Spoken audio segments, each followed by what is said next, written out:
Assistant Public Defender Natalie Pate with and on behalf of Ms. McGee. Name the record, ma'am. Mari McGee. All right. What are we doing? Thank you, Your Honor. As to the pretrial, we would respectfully request an adjournment to further plea negotiations. And I understand there is a bond violation. If and when Your Honor would like me to address that. Yeah, go ahead. Thank you, Your Honor. I was able to speak to Ms. McGee in detail about these matters. She did come to court knowing that there was this warrant and that in all likelihood she would be taken into custody today. We did meet then again this morning when she came into custody prior to the 9 a.m. block.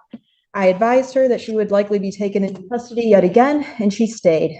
She told me one of her quotes was that she wanted to take accountability for her actions and face the consequences, and she wants to see this court case through.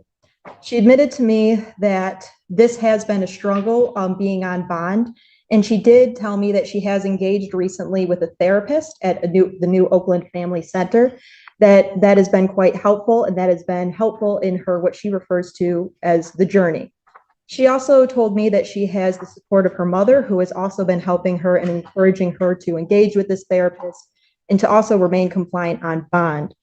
Ms. McGee represented to me that she takes this court case itself very seriously. She's been in good contact with both me and another attorney in our office. She stated to me that she wanted to come in person today, of course, to face her warrant, but also to show the court that she takes this matter seriously, and that in her words, she's turning her life around in her commitment to both the court, to her sobriety, and she did recently get a new job in healthcare and is anxious to be able to start that on Friday to care for her 2 kids. She is a single mother to 2 children, ages 4 and 8. She brought support. She has a friend here in the gallery with their support. Ms. McGee did also mention to me she does have a medical condition to which she does wear a gastric sleeve. All that to say, Ms. McGee does acknowledge that there have been some problems while on bond. She wanted to come here today to apologize to the court, but also to ask the court to consider a second chance. She is asking for the court to consider today placing her on a scram tether to show the court that she can comply with bond and that she is not a flight risk. She wants to continue showing up to court to face this case. She takes this matter extremely seriously, and we are asking the court to give her another chance to stay out on bond with a scram tether.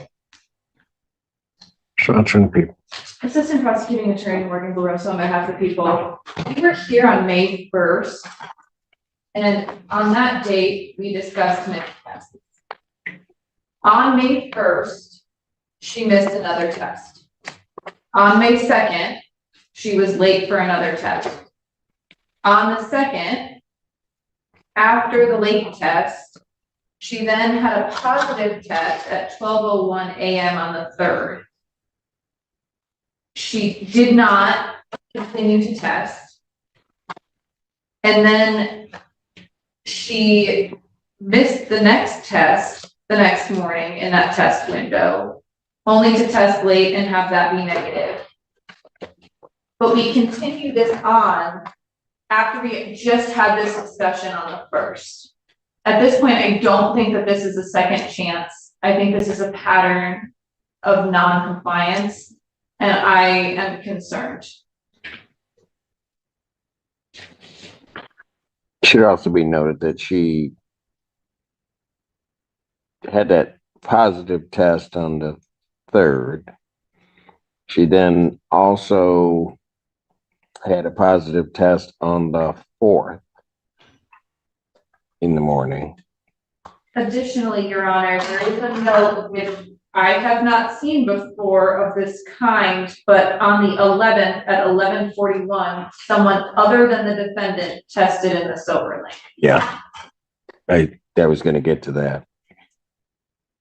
That she then tested on the 4th, she blew numbers. On the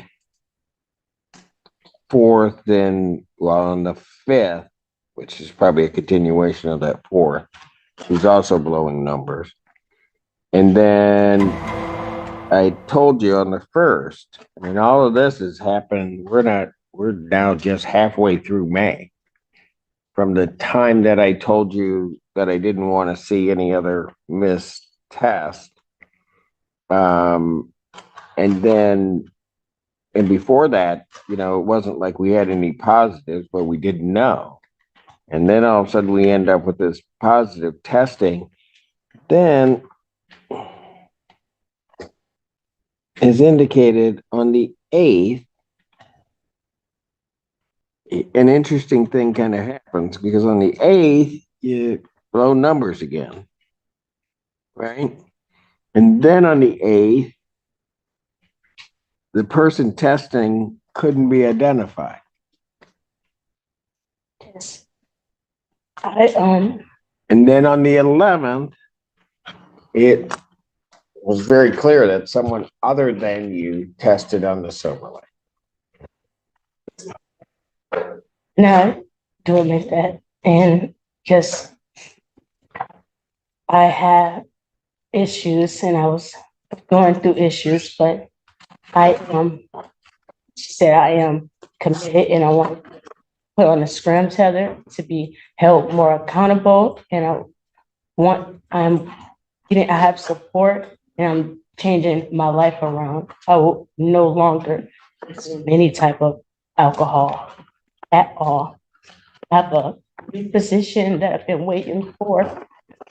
I was depressed for a while because I didn't have employment. I had no money coming in, and I just got this opportunity, and they have given me the job, and I'm supposed to be going on Friday, and that's the most important thing, and that's given me a lot of hope, and to get on the right path for my children, and for God.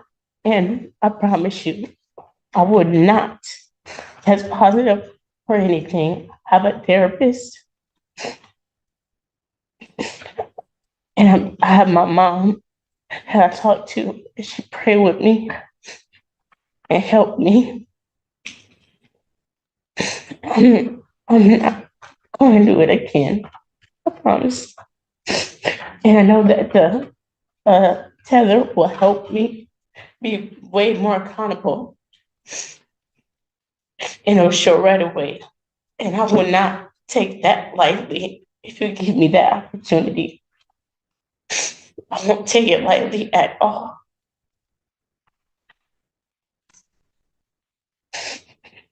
I promise. God is my witness. I will not take it lightly. Ma'am, you told me the same thing when I told you no more missed tests.